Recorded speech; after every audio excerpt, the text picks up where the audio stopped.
آپ کبھی کبھی مسائل کے جواب میں یہ کہتے ہیں کہ اگر آپ حنفی ہیں تو یوں مسئلہ ہے، اور حنبلی ہیں تو یوں ہے، اور شافعی ہیں تو یوں ہے. اس کی کیا وجہ؟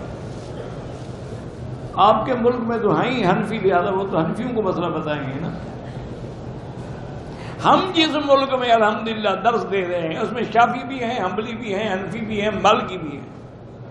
اگر ہم سب کو ان کے مسلک کے مطابق نہ بتائیں تو یہ تو بددیانتی ہے. دیانت اور امانت کا تقاضا ہی یہ ہے کہ ہم بتا دیں کہ بھئی حنفی مسلک میں یوں ہے، لیکن امام شافعی رحمۃ اللہ علیہ کے نزدیک یوں ہے. یہ تو دیانت و امانت کی دلیل ہے نہ کہ قابل اعتراض بات ہے.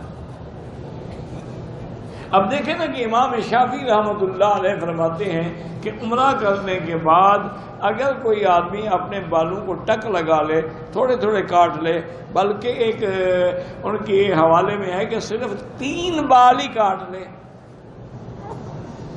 حرکن نطفن حلقن کسرن، ان کو جلا ڈالے 3 بالوں کو، تب بھی عمرے سے نکل جاتا ہے، اس میں دم کوئی نہیں پڑتی. اب امام شافعی کوئی چھوٹا آدمی تو نہیں ہے نا، اتنا بڑا امام. ان کی دلیل کیا ہے؟ وہ کہتے ہیں کہ قرآن میں ہے محلقین رؤوسکم ومقصرین، سر کے منڈانے والے اور بال کتروانے والے. تو اس نے کتروایا تو ہے نا، کتروانے والوں میں شامل ہو گیا. ان کی دلیل جو ہے وہ یہ ہے، وہ اپنی طرف سے نہیں کہتے. آپ لوگوں کو غلط فہمی ہے کہ 4 امام. یہ 4 جو ہیں راستے ہیں، یہ 4 نعوذ باللہ کو فرقے نہیں ہیں.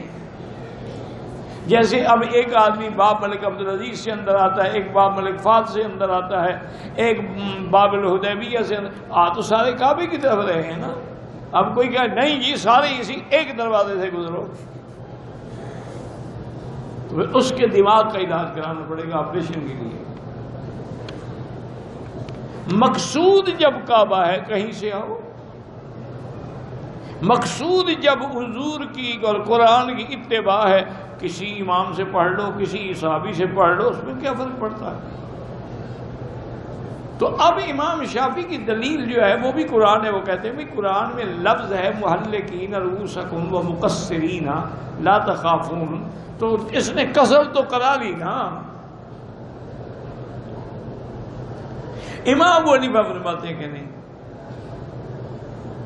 جب تک کہ سارا سر نہ مڈوائے، یا اگر بال کٹوائے تو اتنا بال کٹوائے کہ 1/4 حصہ سارے سر کے بال کٹے. ان کی دلیل کیا ہے؟ وہ فرماتے ہیں کہ یہ قرآن حضور پہ اترا تھا، حضور پاک نے اس طرح پھروایا، ٹک لگوائے.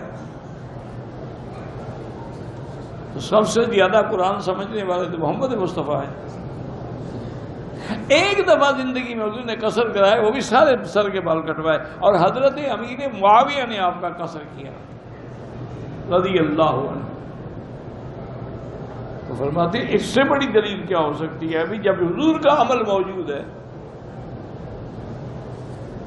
تو اس لیے ہمیشہ یاد رکھیں کہ یہ تعصب ہوتا ہے بلا وجہ کا، کہ کسی امام کی تنقیص کی جائے یا توہین کی جائے.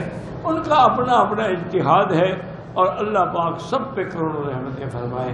ہمیشہ یاد رکھو مجتہد کو کبھی گناہ نہیں ہوتا، مجتہد ہمیشہ معذور ہوتا ہے، وہ معذور نہیں ہوتا. میسج ٹی وی کے چینل کو سبسکرائب کیجیے اور امن کے پیغام کو پھیلانے میں ہماری مدد کیجیے. سبسکرائب کرنے کے بعد بیل کے آئیکن پہ کلک کیجیے. آپ کا اپنا میسج ٹی وی.